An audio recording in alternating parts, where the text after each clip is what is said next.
Let's study 10th Standard ICSE English Literature, Merchant of Venice, Act 3, Scene 2. Bassanio's choice of caskets and his departure. This is a very important scene because it brings together the world of Venice and the world of Belmont. The scene starts with Portia, Bassanio, Nerissa, Graciano and all the attendants in the room at Portia's house. Bassanio wants to make his choice of caskets, but Portia is reluctant in allowing him to. Portia loves Bassanio, as we have come to know in the previous scenes, but she can't explicitly reveal that to Bassanio. She has to follow the lottery of caskets as willed by her father. She can't even give any hint to Bassanio about the right casket.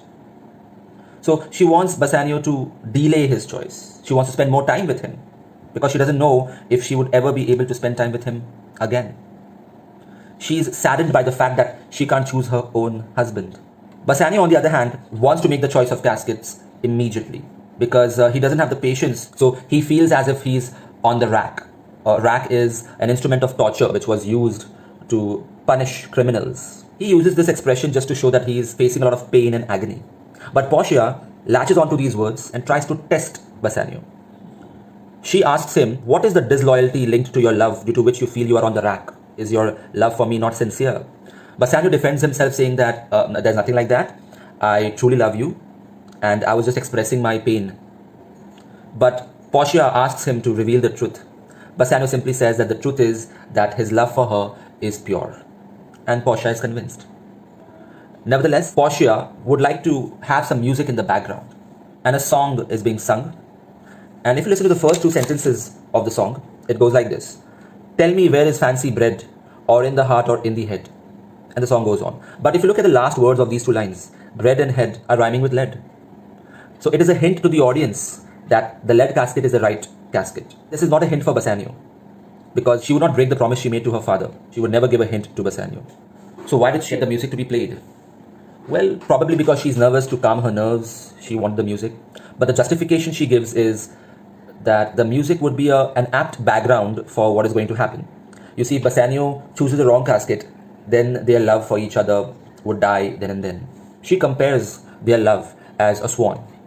Now, mythology has it that when a swan dies, it drowns into the river with some sad music being played in the background. So she feels that their love, that is the swan, would drown in a river.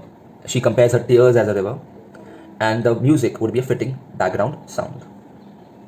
On the other hand, if Bassanio makes the right choice of casket, then that same music would be a celebratory music to rejoice the victory of Bassanio. Next, Portia compares herself as Hesione. Now, again, legend has it that there was a sea monster who would take a young girl from the kingdom of Troy regularly. So a young lady had to be sacrificed frequently to save the kingdom of Troy from the sea monster. And once Hesione had to be sacrificed, it was her turn. She was the princess. So to save her, the king called Hercules, the mighty Greek hero, to save Hesione from the sea monster, which he did. So Portia compares Bassanio to Hercules, herself as Hesione, and this lottery of casket as a sea monster who could destroy her life. So Bassanio had to save her from the sea monster by marrying her.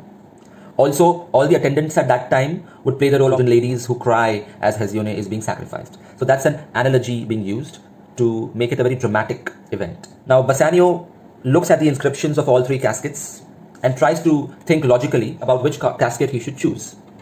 He first reads the inscription on the gold casket, which says that he who chooses this will get what all men desire. But he says that we should never be influenced by outward appearances, and he gives many examples. For example, in a court case, a very eloquent lawyer may impress the judges, but he might be defending somebody evil.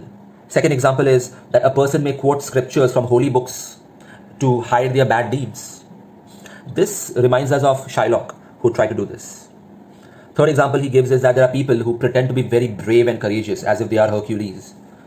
They have beards and a masculine look. But deep within they are cowards, and when the time of crisis arises, they don't show their courage.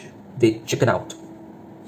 Next example he gives is about external beauty. There are ladies who use a lot of makeup, excessive makeup, which they buy from the market and make themselves appear to be beautiful, which is misleading. The next example he gives is about wigs. Again, the golden hair, blonde hair can actually be just a wig and not their natural hair color. And in those days, wigs were made from actual hair donated by people or from dead people.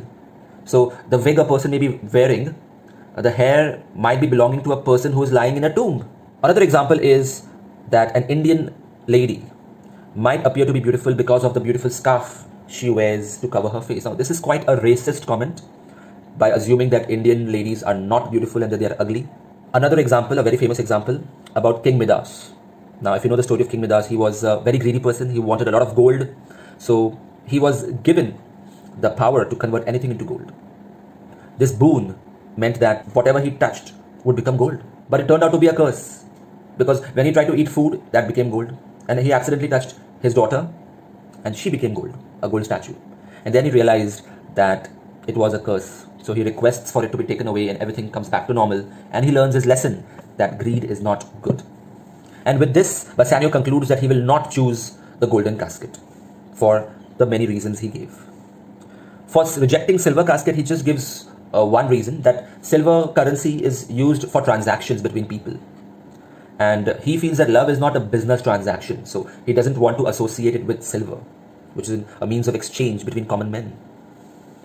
And he feels that lead is the correct casket because the inscription says he who chooses this will have to risk everything he has. And he feels that perhaps somebody in love should be willing to risk everything he or she has. And he does that. And the moment he chooses this, Portia is elated. She's extremely happy. All her emotions, the earlier emotions that she had doubt, despair, that is hopelessness, fear, and even jealousy, because she was jealous of other women who could choose their own husbands. So all these negative emotions vanished, and their place was taken by only one emotion, extreme happiness. She was overjoyed. Now Bassanio saw Portia's portrait in that, and he started praising Portia's portrait. He said that what a beautiful portrait, these eyes, these lips, and the eyes are so hypnotizing that he feels that the painter would have become blind after painting one eye. Then how was he able to paint the second eye after being blind?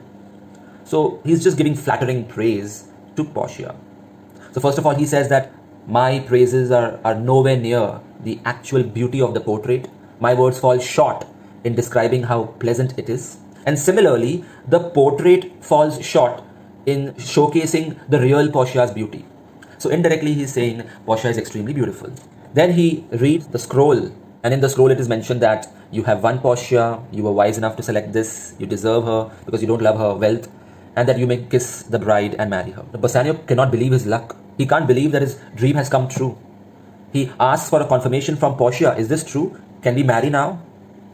And Portia convinces him that yes, indeed, this is a reality, not a dream, and they can marry now. And she tries to be very humble by saying that she's just a simple girl who doesn't have much knowledge, but for the sake of Bassanio, she is willing to learn and obey him. She wants to be 60 times better, 1,000 times more beautiful, and 10,000 times richer just to please Bassanio, which shows how a devoted wife she would be.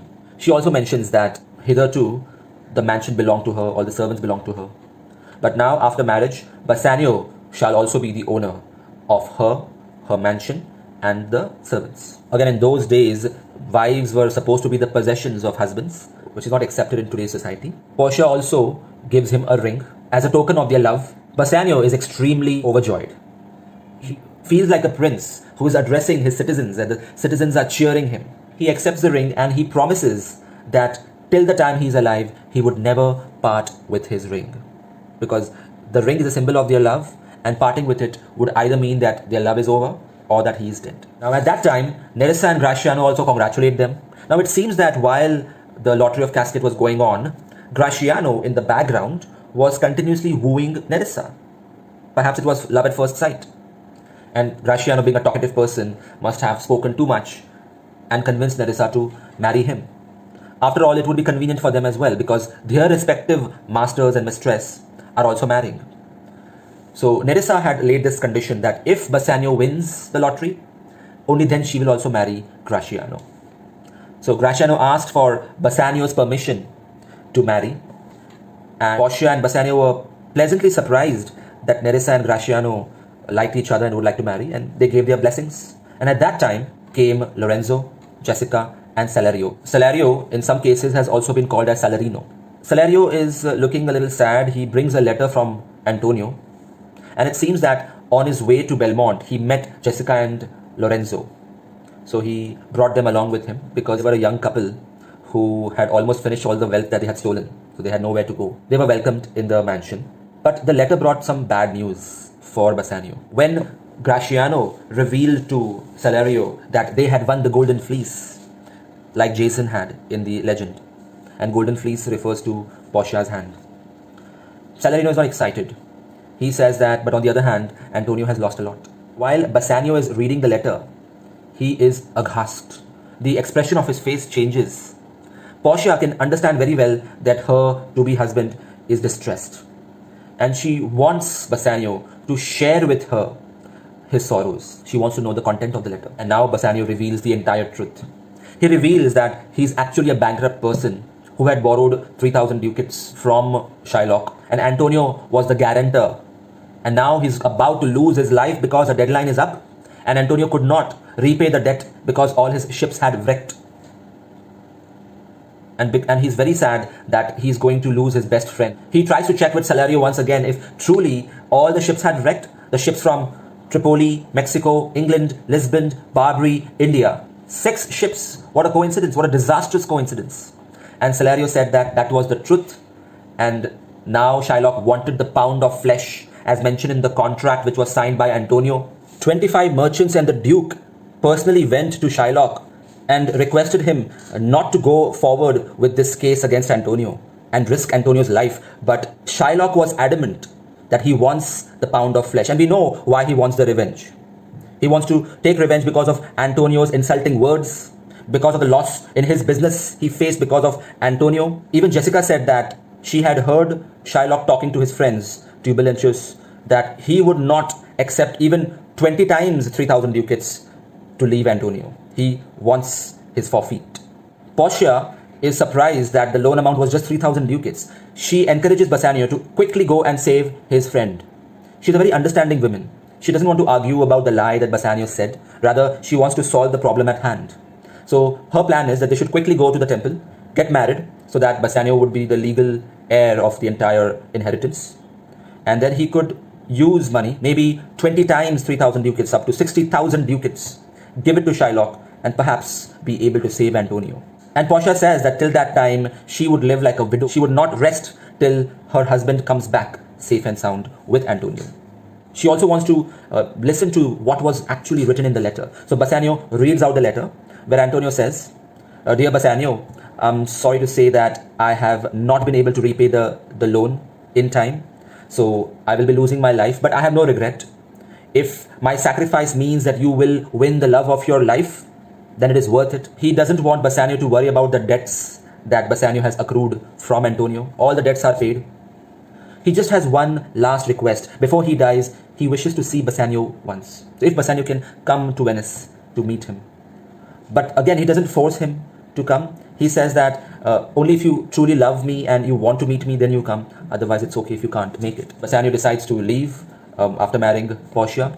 But at the back of her head, Portia has a plan B ready because she had listened to Jessica saying that Shylock might not even agree for 60,000 ducats. And what is that plan B? We'll come to know very soon. Hi students, this is AJ sir.